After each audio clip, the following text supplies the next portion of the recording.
পৃথিবী জুড়ে ছড়িয়ে পড়েছে যুদ্ধের বিষবাষ্প। ক্ষমতার দখলের লড়াইয়ে মানুষই আজ মানুষের বড় শত্রু। দেশে দেশে সংঘাতে জারি মৃত্যুর মিছিল। যুদ্ধের বলি নিষ্পাপ শিশুরাও। কোথাও আবার সরকারের বিরুদ্ধে গণ অভ্যুত্থান নাড়িয়ে দিয়েছে রাষ্ট্রীয় কাঠামোর ভিত। কোথাও সংখ্যালঘুদের হাহাকারে ভারী বাতাস। স্বস্তির আশা নিয়ে শুরু হলেও 2024 সালের শেষ প্রান্তে এসে বিশ্বজুড়ে বেড়েছে অস্থিরতা। মধ্যপ্রাচ্যে যুদ্ধ উত্তেজনা কিংবা রাশিয়া ইউক্রেন যুদ্ধ কোনোটাই সমাধান হয়নি। এর সঙ্গে বরং যোগ হয়েছে ইরান ইসরায়েলের পাল্টাপাল্টি হামলা। অস্থিরতা বেড়েছে বাংলাদেশ সহ দক্ষিণ এশিয়ার দেশগুলোতে। আজকের প্রতিবেদনে থাকছে 2024 সালে বিশ্বজুড়ে ঘটে যাওয়া কয়েকটি আলোচিত ঘটনার। ইউক্রেন যুদ্ধের 2 বছর। 24 ফেব্রুয়ারি 2022 রাশিয়া ইউক্রেনে শুরু করে বিশেষ সামরিক অভিযান। সীমান্ত পেরিয়ে রুশ সেনারা ঢুকে পড়ে। প্রবল যুদ্ধের মধ্যে দুই প্রাক্তন সোভিয়েত রাষ্ট্রের মধ্যে সংঘাত শুরু হয়।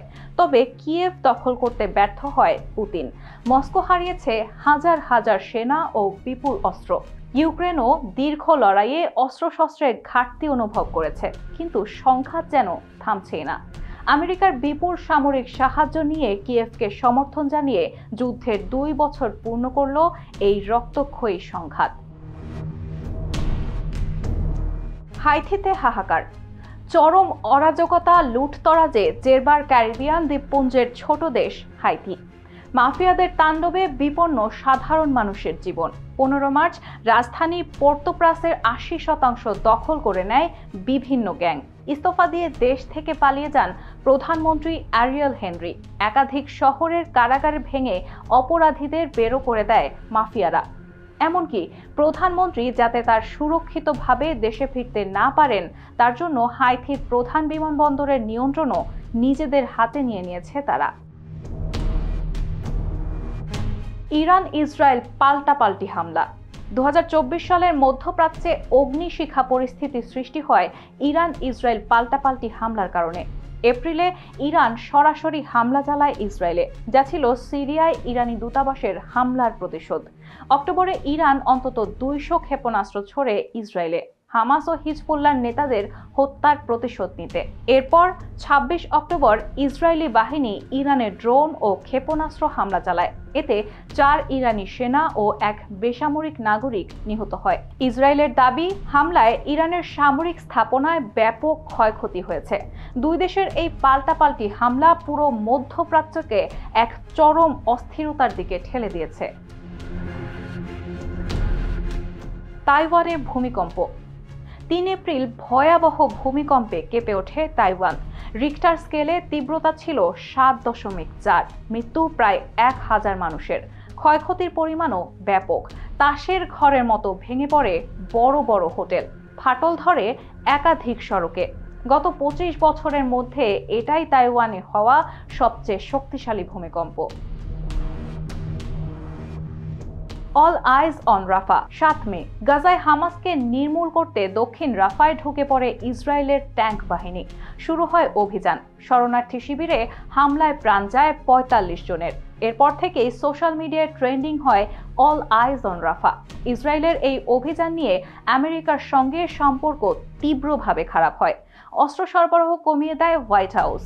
রাষ্ট্রসংঘের তোপে পড়েন ইসরায়েলি প্রধানমন্ত্রী নেতানিয়াহু, যিনি চরম আন্তর্জাতিক চাপের মুখে। গদিচ্যুত শেখ হাসিনা। জানুয়ারিতে টানা 4র্থবারের মতো বাংলাদেশের প্রধানমন্ত্রী হিসেবে শপথ নিয়েও 8 মাসের মধ্যেই গদিচ্যুত হন শেখ হাসিনা। 5 আগস্ট শিক্ষার্থী জনতার গণ অভ্যুত্থানে প্রধানমন্ত্রীর পদ থেকে ইস্তফা দিয়ে দেশ ছাড়েন মুজিব কন্যা। এরপর 8 আগস্ট বাংলাদেশের নোবেলজয়ী অর্থনীতিবিদ ডক্টর মোহাম্মদ ইউনূসের নেতৃত্বে গঠিত হয় অন্তর্বর্তী সরকার। লেবাননে হামলা ইসরায়েলের। 19 সেপ্টেম্বর লেবাননে ভয়াবহ পেজার বিস্ফোরণে নিহত হন 500 জন, আহত হন 4000-এরও বেশি। পরদিনই লেবাননে হামলা শুরু করে ইসরায়েল। 27 সেপ্টেম্বর ইসরায়েলি সেনার অভিযানে নিহত হন হিজবুল্লাহ প্রধান হাসান নাসরুল্লাহ। কিছুদিনের মধ্যেই তার উত্তরসূরি হাশেম সাফিউদ্দিনও মারা যান। নতুন কমান্ডার হিসেবে নাঈম কাশেমের নাম ঘোষণা করে হিজবুল্লাহ। এই সংঘাতে যুক্ত হয় ইরানও। গাজা যুদ্ধের 1 বছর 7 অক্টোবর হামাসের ভয়াবহ হামলায় ইসরায়েলে নিহত হয় 1,500 মানুষ। 250 জনকে অপহরণ করে গাজায় নিয়ে যায় হামাস। এরপর শুরু হয় অপারেশন আয়রন সোর্ড। বোমার আঘাতে গাজা পরিণত হয় মৃত্যুপুরীতে। 1 বছর পূর্ণ হলেও শান্তির কোনো চিহ্নই যেন নেই। গাজায় নিহত 46,000 প্যালেস্তিনীয়, ইসরায়েলে নিহত শতাধিক সেনা। রাষ্ট্রসংঘের তোপের মুখে পড়েও থামেনি ইসরায়েলি হামলা। 17 অক্টোবর নতুন হামাস প্রধান ইয়াহিয়া সিনওয়ারও নিহত হন। ট্রাম্পকে হত্যা চেষ্টা। চলতি বছরের জুলাই মাসে তৎকালীন সাবেক প্রেসিডেন্ট ডোনাল্ড ট্রাম্পের ওপর হত্যা চেষ্টা চালানো হয়। তারপরে সেপ্টেম্বরে আবারও ফ্লোরিডায় গলফ খেলতে গিয়ে হামলার শিকার হন তিনি। তবে ভাগ্যক্রমে বেঁচে যান। এই ঘটনায় 50 বছর বয়সী রায়ান ওয়েলসি রুথকে গ্রেফতার করা হয়। নভেম্বর মাসে ট্রাম্পের হত্যা চেষ্টায় একজন ইরানিকে অভিযুক্ত করা হয়, কিন্তু ইরান এই অভিযোগ অস্বীকার করে। ট্রাম্পের নতুন মেয়াদ, তার কট্টর ইরান বিরোধী অবস্থান নিয়ে বিশ্ব এখন বিস্ময়ে তাকিয়ে। ট্রাম্পের প্রত্যাবর্তন। 5 নভেম্বর প্রেসিডেন্ট নির্বাচন হয় আমেরিকায়। শুরুতে 82 বছরের জো বাইডেনকে প্রার্থী হিসেবে বেছে নিয়েছিলেন ডেমোক্র্যাট, কিন্তু পরে ভোটের লড়াই থেকে সরে যান বাইডেন। প্রেসিডেন্ট হওয়ার দৌড়ে সামিল হন মার্কিন ভাইস প্রেসিডেন্ট কমলা হ্যারিস, কিন্তু ফলাফল প্রকাশ হতেই দেখা যায় কমলাকে অনেকটা পিছনে ফেলে দিয়েছেন বর্ষিয়ান রিপাবলিকান নেতা ডোনাল্ড ট্রাম্প। নির্বাচন জিতে দুরন্ত প্রত্যাবর্তন ঘটান তিনি। সিরিয়ায় আসাদের পতন। 8 ডিসেম্বর মাত্র 12 দিনের মধ্যে বিদ্রোহী আক্রমণে সিরিয়া প্রেসিডেন্ট বাশার আল আসাদের পতন ঘটে। এতে সিরিয়ার বাশার পরিবারের 53 বছর যে রাজত্ব তা ভেঙে চুরমার হয়েছে। পতনের পর আসাদ রাশিয়ায় পালিয়ে যান, যেখানে তাকে দীর্ঘদিন সামরিক সহায়তা দিয়েছে রাশিয়া ও ইরান। ইরান দাবি করছে আসাদের পতনের পেছনে যুক্তরাষ্ট্র ও ইসরায়েল দায়ী, তবে ট্রাম্প তুরস্ককে ক্রেডিট দিয়েছেন। এরই মধ্যে ইসরায়েল গোলান মালভূমির বাফার জোন দখল করে এবং সিরিয়ার হামলা অব্যাহত রেখেছে। বিশেষজ্ঞরা বলছেন সিরিয়ায় শান্তি এখনো দূরে, কারণ দেশটি নানা শক্তির সংঘর্ষের কেন্দ্রবিন্দু হয়ে উঠেছে। ভারত কানাডার দ্বন্দ্ব। 2024 সালে শিখ নেতা হরদীপ সিং নিজ্জরের হত্যাকাণ্ডকে কেন্দ্র করে ভারত ও কানাডার সম্পর্ক তীব্র উত্তেজনায় পৌঁছেছে। কানাডার প্রধানমন্ত্রী ট্রুডো ভারতকে তদন্তে সহযোগিতা না করার অভিযোগ তোলে, পাশাপাশি ভারতের এজেন্টদের কানাডায় সহিংসতার জন্য দায়ী করেন। ভারত এসব অভিযোগ নাকচ করে দেয়। এর ফলস্বরূপ দুই দেশ একে অপরের কূটনীতিকদের বহিষ্কার করে এবং এখন সম্পর্কের অবনতি অব্যাহত রয়েছে। নতুন বছরের শুরুতে এই সংকটের সমাধান সম্ভব নয়, এমনটি মনে করছেন বিশেষজ্ঞরা। গৃহযুদ্ধে উত্তাল মিয়ানমার। 2021 সালে সামরিক কুয়ের মাধ্যমে মিয়ানমারের ক্ষমতা দখলে নেয় দেশটির জুন্টা সরকার। এরপর থেকে দেশটির বিদ্রোহী গোষ্ঠীগুলোর সঙ্গে জুন্টা বাহিনীর সংঘর্ষই চলছে, তবে সাম্প্রতিক সময় সংঘর্ষের পরিমাণ অনেক বেড়েছে। চলতি ডিসেম্বরেই দেশটির রাখাইন রাজ্যের উত্তর সীমান্ত এলাকা পুরোপুরি দখলে নিয়েছে আরাকান আর্মি। বিবিসির প্রতিবেদনে বলা হয়েছে, এর মাধ্যমে দেশটিতে দীর্ঘস্থায়ী যুদ্ধের নতুন অধ্যায়ের সূচনা হলো।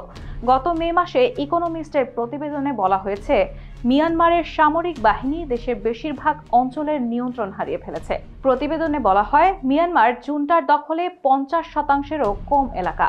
গত 20 ডিসেম্বর বিবিসির অনুসন্ধানী রিপোর্টে বলা হয়েছে, মিয়ানমারে 1/4 কম ভূখণ্ডের ওপর সেনাবাহিনীর পুরোপুরি নিয়ন্ত্রণ আছে।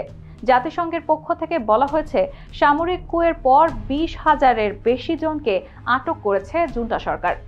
সেই সঙ্গে হাজার হাজার ব্যক্তি হত্যাকাণ্ডের শিকার হয়েছে। রাজনৈতিক ও সন্ত্রাসী হামলায় টালমাটাল পাকিস্তান। দক্ষিণ এশিয়ার আরেক দেশ পাকিস্তানেও 2024 সাল জুড়ে চলমান ছিল নানা অস্থিরতা। দেশটির সাবেক প্রধানমন্ত্রী ও পাকিস্তান তেহরিকি ইনসাফের প্রতিষ্ঠাতা ইমরান খানের মুক্তি নিয়ে বছর জুড়ে আন্দোলন হয়েছে। পিটিআইয়ের বিক্ষোভ দমাতে দেশটির নিরাপত্তা বাহিনী ব্যাপক অভিযান চালিয়েছে। ইসলামাবাদে জমায়েত ঠেকাতে জারি করেছিল 144 ধারা, বন্ধ করে দেওয়া হয়েছিল ইন্টারনেট পরিষেবাও। তবে এরপরেও পিটিআই সমর্থক ও নিরাপত্তা বাহিনীর মধ্যে সংঘর্ষ হয়েছে। গত নভেম্বরে বিক্ষোভ অন্তত 6 জন নিহত হয়েছিল। এর মধ্যে ছিল 4 জন নিরাপত্তা বাহিনীর সদস্য। এছাড়া দেশটিতে সাম্প্রতিক বছরগুলোতে সন্ত্রাসী হামলার পরিমাণ অনেক বেড়েছে। পাকিস্তান এসব হামলার জন্য তাদের নিষিদ্ধ ঘোষিত তেহরিকি তালিবান পাকিস্তানিকে দায়ী করে। এদিকে বুধবার আফগানিস্তানের ওপর বিমান হামলা চালিয়েছে পাকিস্তান। এতে অন্তত 46 জন নিহত হয়েছে, আহত হয়েছে আরও অনেকে। নিহতদের মধ্যে নারী ও শিশু রয়েছে বলে জানিয়েছে আফগানিস্তান। টিটিপিকে লক্ষ্য করে হামলা করা হয়েছে বলেও আফগানিস্তান বলছে। বিভিন্ন গ্রামে হামলা চালিয়েছে পাকিস্তান। এর পাল্টা জবাব দেওয়ার হুঁশিয়ারি বার্তা দিয়েছে আফগানিস্তান। তাই বছর শেষ হওয়ার আগে আফগানিস্তান ও পাকিস্তানের মধ্যে নতুন করে উত্তেজনা তুঙ্গে।